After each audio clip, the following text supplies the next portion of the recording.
Hello बच्चों, let's read this question. A wire is connected to a battery between the point M and N as shown in figure 1. The same wire is bent in the form of a square, then connected to a battery between the same point M and N as shown in figure 2. Which of the following quantities increases? अब question में आपको कुछ quantities दी हैं जैसे कि heat produced, resistance, current. आपसे पूछा है कि जब आप फर्स्ट केस को सेकंड में कन्वर्ट कर दोगे तो आपकी कौन कौन सी क्वांटिटीज इंक्रीज हो जाएंगी. ठीक है. फर्स्ट केस में देखो क्या सेटअप दिया हुआ है. आपको एम और एन के बीच में एक रेजिस्टेंस दिया हुआ है, let's say it is are, और ये वी वोल्टेज के अक्रॉस रखा हुआ है. अब सेकंड केस में क्या किया, उसने इस वायर को मोड़ के एक स्क्वायर की फॉर्म दे दी, ये जैसे आपको यहाँ पे दिख रहा होगा ना, और इसको ऐसे कनेक्ट कर दिया. तो यहाँ पे कुछ ना कुछ चेंजेस हुए होंगे इस सर्किट में. आई चेंज हो गया होगा, आर चेंज हो गया होगा, वोल्टेज तो अभी भी वी सेम बैटरी रखी हुई है यहाँ पे. ठीक है. तो देखो इस क्वेश्चन को करने के लिए जो की कॉन्सेप्ट हमें चाहिए वो क्या चाहिए. एक तो हमें रिलेशन पता होना चाहिए, रिलेशन बिटवीन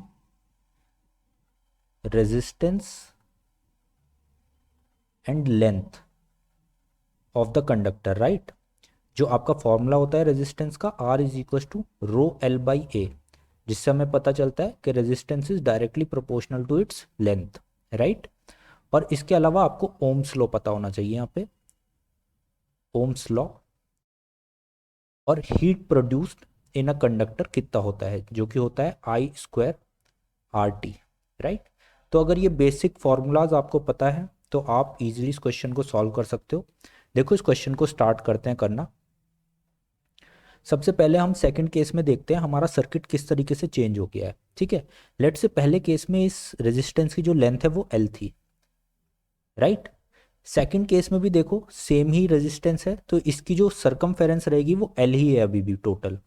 लेकिन अभी क्या हुआ है, एल बाई टू लेंथ ऊपर चली गई है, एल बाई टू लेंथ नीचे आ गई है ना. ये दो ब्रांच में डिवाइड हो गया. अगर यहाँ से करंट आई आएगा सो वो थोड़ा ऊपर चला जाएगा, थोड़ा नीचे चला जाएगा, राइट. तो ये देखो ये एक पैरेलल कनेक्शन बन चुका है. यहाँ पे एक रेजिस्टेंस ऊपर आ गया है और एक रेजिस्टेंस आपका नीचे आ गया है, राइट. अब इस नए रेजिस्टेंस को मान लो हम आर डैश बोल देते हैं, नीचे भी आर डैश ही होगा क्योंकि दोनों लेंथ इक्वल है. अब इस आर डैश की वैल्यू हम कैसे निकालेंगे. देखो हम जानते हैं कि R इज इक्वल टू होता है rho L by A, right. तो यहाँ से हमें मिल जाएगा कि resistance is directly proportional to its length.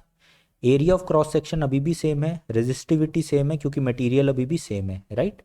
तो आपका जो नया आर डैश आया है, आर डैश की वैल्यू आपकी कितनी हो जाएगी, आर बाई टू, क्योंकि आपकी लेंथ हाफ हो गई है तो इसलिए आपका रेजिस्टेंस भी हाफ हो जाएगा. तो आप देख रहे हो यहाँ से आपका जो रेजिस्टेंस है उसकी वैल्यू कम हो गई है, तो आपका रेजिस्टेंस डिक्रीज हुआ है.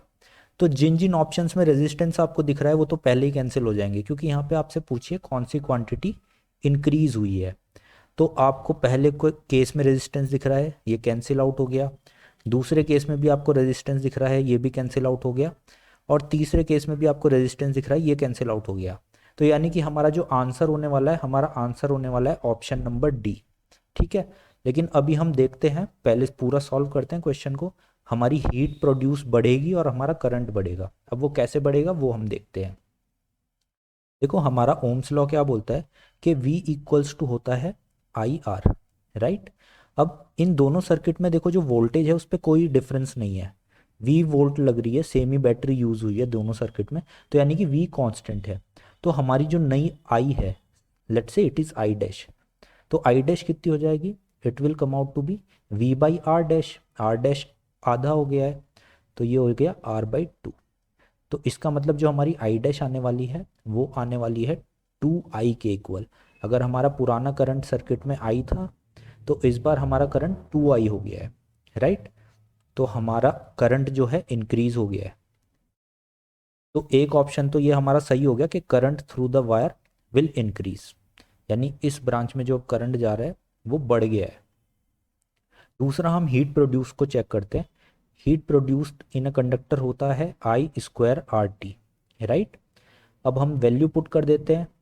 लेट से अब जो नया वाला हमारा हीट प्रोड्यूस्ड हो रहा है वो एच डैश है, तो ये कितना हो जाएगा I dash square. I dash है हमारा टू आई, यानी टू आई स्क्वायर इंटू हमारा नया रेजिस्टेंस कितना है R by two into T.